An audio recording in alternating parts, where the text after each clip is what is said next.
Assalamualaikum warahmatullahi wabarakatuh. Perkenalkan, nama saya Trinska Wulandari, nomor induk mahasiswa 20101010506.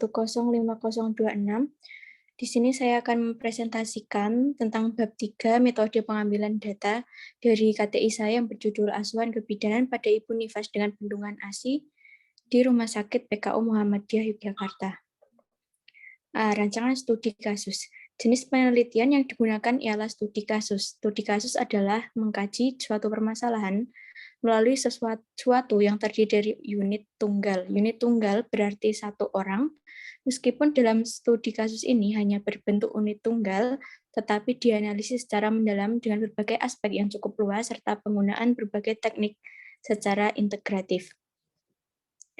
Laporan tugas akhir ini termasuk dalam studi kasus dengan metode deskriptif, yaitu suatu studi yang dilakukan dengan tujuan utama untuk membuat gambaran atau deskriptif tentang suatu keadaan secara objektif, untuk memperoleh gambaran fenomena kesehatan yang terjadi pada ibu nifas dengan bendungan ASI.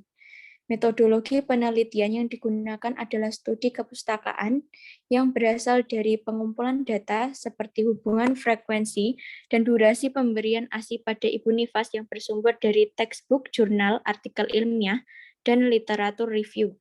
Kemudian dilakukan konseptualisasikan, dianalisis, dan diambil kesimpulan serta saran.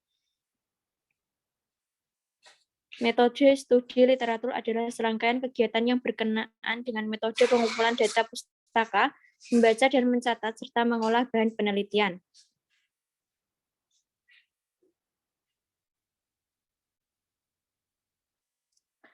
Lokasi dan waktu studi kasus. Tempat studi kasus yaitu wilayah kerja Rumah Sakit PKU Muhammadiyah Yogyakarta. Waktu studi kasus dilakukan pada bulan Januari sampai Juli 2023.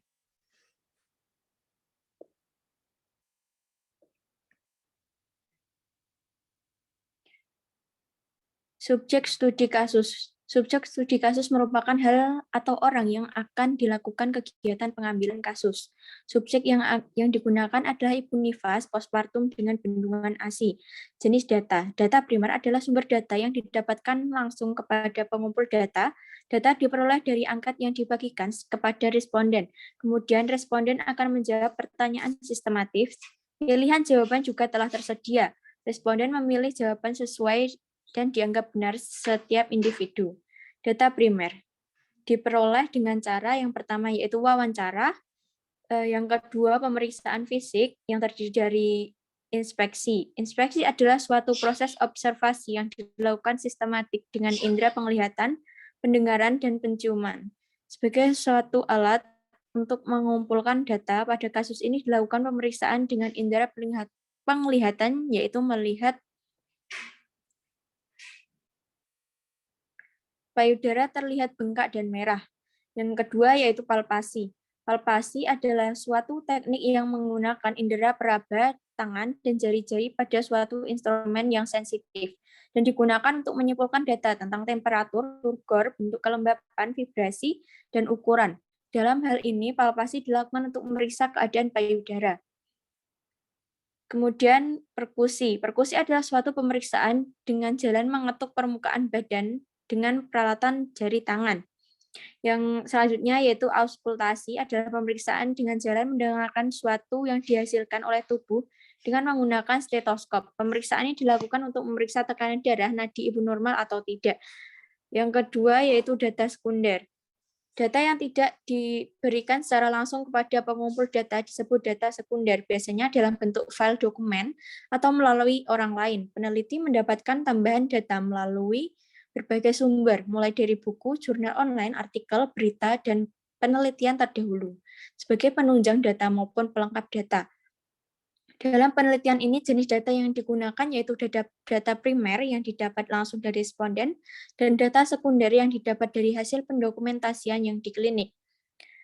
Alat dan metode pengumpulan data. Dalam penelitian ini, teknik pengumpulan data yang digunakan berupa wawancara dan interview kepada responden dengan menggunakan alat pengumpulan data berupa lembar asuhan kebidanan atau format pengajian dan checklist.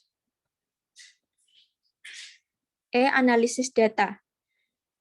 Yang pertama, reduksi data. Mereduksi berarti merangkum, memilih hal-hal pokok yang penting kemudian dicari tema dan polanya. Pada tahap ini, peneliti memilah informasi mana yang relevan dan yang tidak relevan. Dengan penelitian, setelah direduksi, data akan mengerucut semakin sedikit dan mengarah ke inti permasalahan sehingga mampu memberikan gambaran yang lebih jelas mengenai objek penelitian. Informasi yang didapat dari responden dan informasi yang telah dikaji ialah mengenai permasalahan masa nifas, yang salah satunya adalah tentang ibu yang mengalami bendungan ASI. Jadi dalam penelitian ini pokok dari masalah yang akan diteliti adalah tentang bendungan ASI. Yang kedua, menyajikan data. Menyajikan data merupakan salah satu usaha agar informasi yang diperoleh dapat diterima dengan mudah oleh orang lain. Dalam hal ini, peneliti dapat menyajikan data dalam bentuk tabel. Peneliti menyajikan informasi berupa asuhan langsung kepada responden seperti melakukan pemeriksaan fisik dan melakukan asuhan seperti perawatan payudara dan menjelaskan mengenai teknik menyusui yang benar. Yang ketiga yaitu menarik kesimpulan dan verifikasi. Kesimpulan yang dikemukakan disertai dengan temuan bukti-bukti yang kuat sehingga kesimpulan tersebut bersifat kredibel. Kesimpulan dari penelitian ini adalah setelah dilakukan pengkajian dan ditemukan kasus mengenai bendungan ASI dan telah diberikan asuhan sesuai dengan manajemen kebidanan, seperti perawatan payudara dan cara menyusui yang baik dan benar, maka bendungan ASI bisa teratasi dan pengeluaran ASI dapat keluar dengan lancar. Jalan studi kasus yang pertama, penelitian lapangan yang terdiri dari wawancara, kuesioner, selanjutnya observasi, checklist.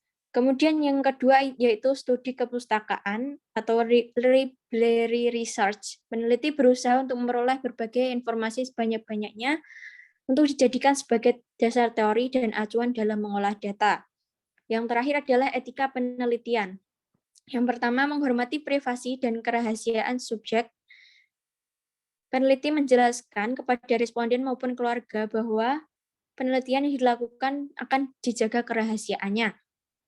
Peneliti juga memberitahu segala masalah di antara responden maupun keluarga yang lain terkait dengan permasalahan yang dialami dan dilakukan selama proses penelitian. B. Menghormati keadilan dan inklusivitas. Keterbukaan dalam penelitian mengandung makna bahwa penelitian dilakukan secara jujur, tepat, hati-hati, dan dilakukan secara profesional dengan menjelaskan prosedur penelitian. Sedangkan prinsip keadilan hendaklah peneliti memberikan keuntungan dan beban secara merata sesuai kebutuhan dan kemampuan subjek. Informed consent atau lembar persetujuan penelitian untuk memberikan perlindungan terhadap responden penelitian, maka perlu dilakukan informed consent sebelum